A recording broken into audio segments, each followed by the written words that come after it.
that we can have, that people can feel multiple things at the same time, and we can say that out loud in the discourse of like when we're talking about these things. I don't hear it too much. I hear it implied, but I think it needs to be like a little bit more explicit nowadays, because I think that there's so much more unilateral thinking about whether someone is like good or bad, and it's like, well, it's not like, I think they're not. I don't think they're not incorrect for saying that, but it's, but the way that you get there, I think, is a little bit more nuanced, right?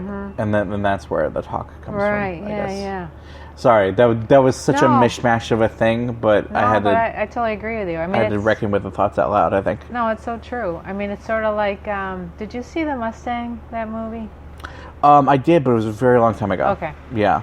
So, I mean, that man was in prison. You got the impression, I can't remember if they actually told what his crime was, but it was definitely a violent crime. But then you get sad for someone who's imprisoned with hardened people. You know what I mean? Yeah. It's almost like, where is there a sanctuary for these people that have been broken, right? I mean, there's all that, you know what I mean? And I, as a former mental health professional, again, I'm always sort of like, I can't take those glasses off ever, Right. I always have those multiple emotions too. Like, you feel sorry for the people. You definitely feel anger at a parent that would let abuse happen. You know what I mean? You're right. And I think that's so important that you brought that up, because we're heading into, political craziness where there's going to be a lot of black and white conversations where I'm right, you're wrong, when it should be, can we just look at the issues and talk about them, right? Which is but the reason why I'm not gung ho about that position too is because I found myself over the years having more black and white opinions that I believe are like steeped in the reality that I live in right now, and I think that are morally just. So like, I don't want to say that black and white is not the, like, I don't want to say that everything's gray, because I think there are a few things that are black and white. Sure. For sure, but also but the way that we talk about them, I think could be a little bit more nuanced, or maybe just not even that, but like pragmatic. But it's difficult. It's really difficult, because it's difficult to have conversations about black and white issues that don't just lead to things like that, because that's just the inherent in the kinds of conversation that it is. Right. So I don't know. My take was very naive for sure, but it was it's something that. What if Todd Phillips said? Because I don't even know what that would look like, like he's, What if Todd Phillips said, okay, Harrison, that wasn't sophisticated, but how if I make Joker 2 and do better? I don't know if I want to see a Joker 2.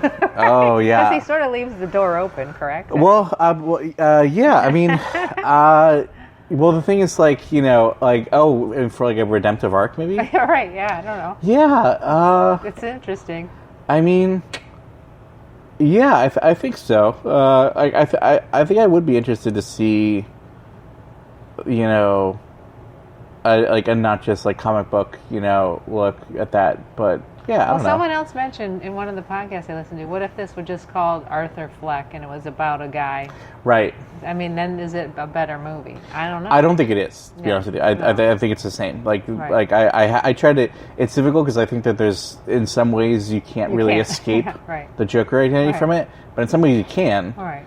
And when I could, I still didn't feel, my opinions are still there. But, but it's interesting though, because there's a trajectory. I don't know this to be true yet, but in the new Star Wars film coming up, the trajectory for the Kylo Ren character is one of redemption, right? Okay. And I don't know if he's actually going to be redeemed, right? But this is the first time I think a major property, of course, other stories have done the same thing, but Star Wars is so big, right? Right. Seeing a quote unquote like bad person be redeemed. Yeah, that's actually an interesting through actions and self-criticism and things like that. That could be a whole new genre. is something that I'm pretty excited about, because when you mentioned Joker 2, I was thinking, is there like a redemptive arc there, or like, because it would have to be, he would have to Years be of therapy. well, like like he would have to continuously like want help and recognize that what he's doing is bad, while also recognizing that his feelings are okay to feel. Because right? I mean, there were parts like he actually truly loved that job of being the clown in the hospital. Yeah. I mean, he had redemptive qualities that you could see that there was a goodness in him at some point. Mm-hmm. You know, saving the little person. You know what I mean? There, here and there, he showed snippets of, you know, I'm not going to kill you because you're nice to me or whatever. You know. Yeah. So yeah, I mean, it'd be interesting. It'd be like a whole new genre, redemptive movies. Yeah, but maybe I don't know. Yeah, because like it's not something that we. I mean, let's face facts though. Hangover, he should have stopped at 1. So maybe. Yeah, I gotta say, oh boy, 12-year-old me or whatever. I loved Old School. Right? You know. Yeah, me too. I mean, yeah. Yeah. Will Smith running naked down the street was hysterical. Yeah. Yay. But yeah, no, thank you for inviting me out for this conversation, and it was a hard movie to talk about immediately after, wasn't it? Like, you saw it with a friend, I saw it with a friend. It was almost like we just needed to just, like, sit with it. It was too much, like... Yeah, I don't know. I'm also open to...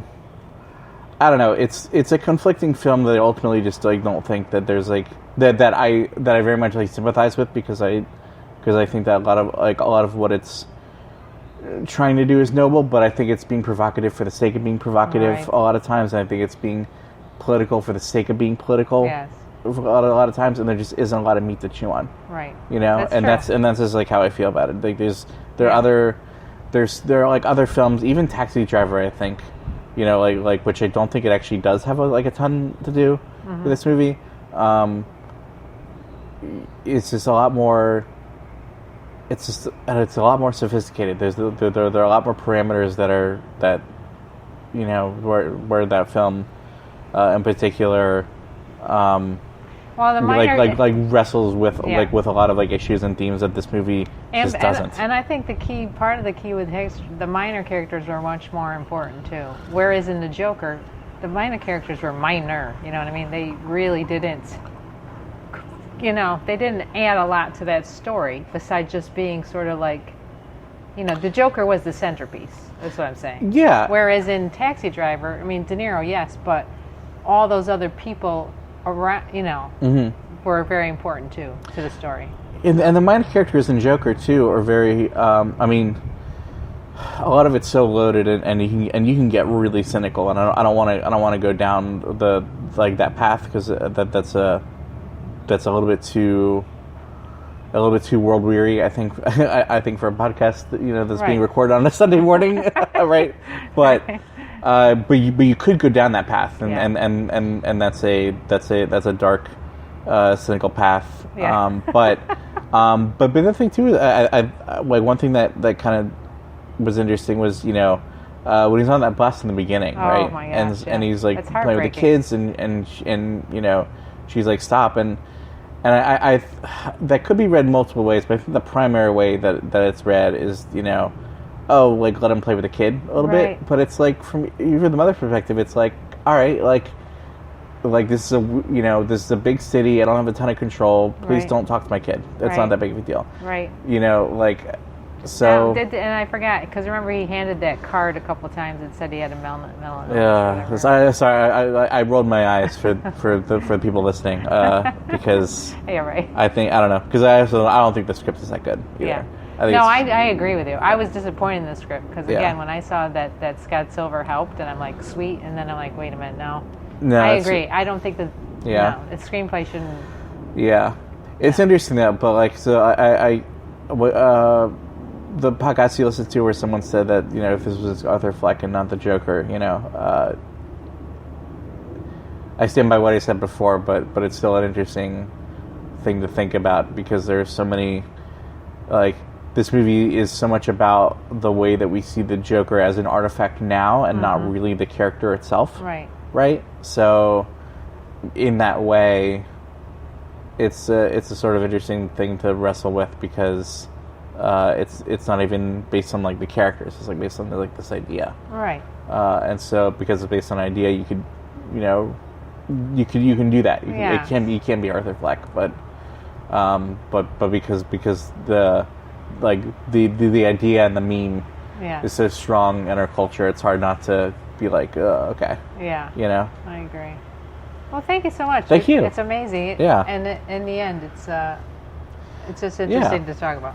And I wonder too if my opinions change on it. Yeah. Too. Me too. Yeah. Have there been any movies recently that your opinion has changed? Like more that you've like sat with it recently? I'm trying to think recent. I don't think recently for me, not so much, but No. but it's definitely happened before. Yes. Yeah, I just can't think of anything right off the top of my head.